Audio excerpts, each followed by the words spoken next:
Sex is a normal thing nowadays, and like if you have a boyfriend, it's just really impossible not to do it. So I don't think I would use contraceptives for sex.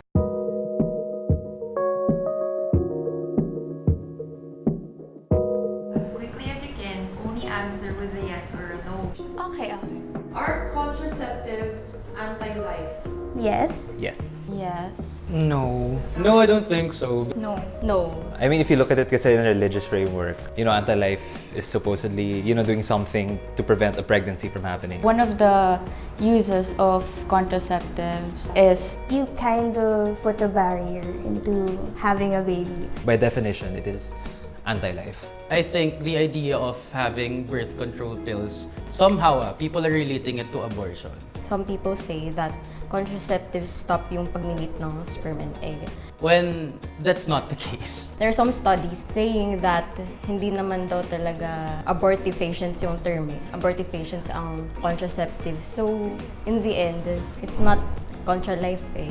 I feel like it's been used na for other things. I mean, it prevents a lot of things. Kasi kung family planning yung pag-uusapan, maraming unwanted babies. Sa panahon pa naman ngayon, parang uso yung premarital sex. If you're really not ready, I think sometimes it's good for the child to just not be born.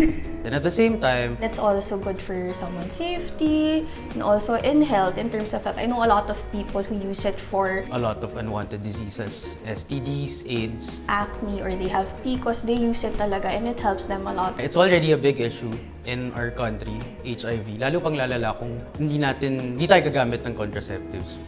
Does contraception lead to immoral sexual behavior? no. No. No. No. Yes.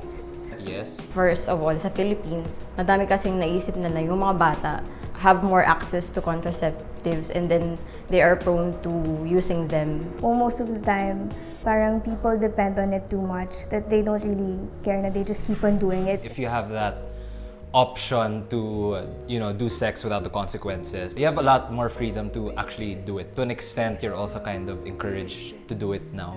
People are still gonna have sex with or without contraceptives. So it's just better to have them there. Premarital sex is very common, so might as well promote it in a way na safe siya for other people. Nasa sa tao naman yun kung gagamit ba ako ng contraceptives. Mas magiging madalas ba yung pakikipagtalikol? We have our say with our own bodies. It's nice to have the option. Every instrument that's given to us, it depends din kasi kung ano yung use. From there, we can see or we can gauge kung for good ba to or for bad. Does sex education lead to more unwanted pregnancies than preventive? I think not. No. No. Oh no. Parang hindi. Definitely no. Sobrang no. Kasi, the point of sex education is for kids to know the consequences and how to prevent the consequences. Parang makaiwas sa mga STI and also unwanted pregnancy. If we were only given proper sex education, we wouldn't be too curious about sex itself. I mean, I learned about sex. Hindi formally, not through my parents or as in porn pa nga eh. And some people are curious kahit as young as 11 and 12. Hindi siya naituro sa akin ng parents ko. So parang nalaman ko na lang din siya through other people. We wouldn't take matters into our hands to the point na we only rely on what we see in movies or what our friends tell us. In my high school, we had mga awareness talks, but I feel like hindi siya nag-help. They didn't tell us kung ano yung prevention. Parang yung prevention lang is to not have sex. My family is very religious. Hindi rin nila kayang sabihin sa akin. Wala akong natutunan on the moral side ng sex. Parang siguro hinahayaan nila na may mag-educate sa amin na educational institution or something.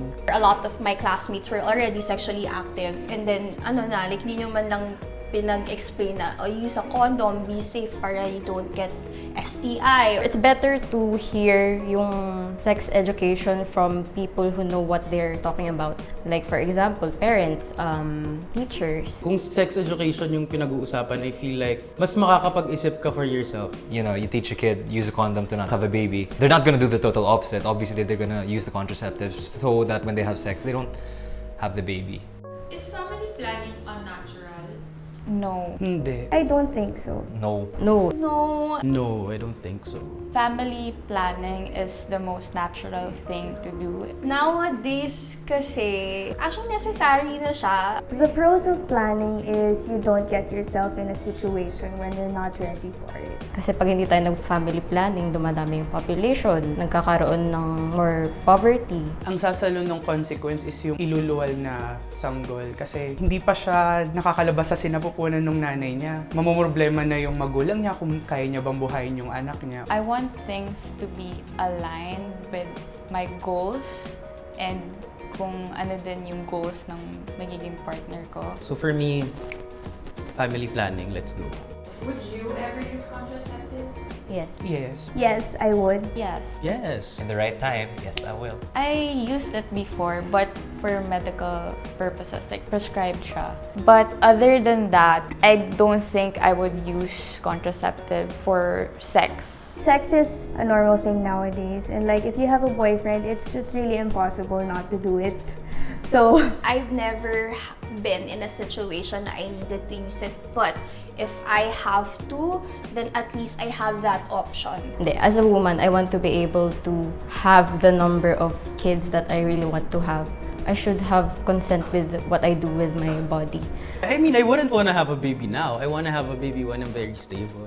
Paano ko siya papakainin? As in, nag-struggle nga ako personally. Maiwasan ko yung problema na may madadagdagan na naman na bata na hindi matutustusan yung pangangailangan. So what more kung may baby pa ako, like I'm super tied down and I'd be sorry for him because asan ka pupulutin, gano'n.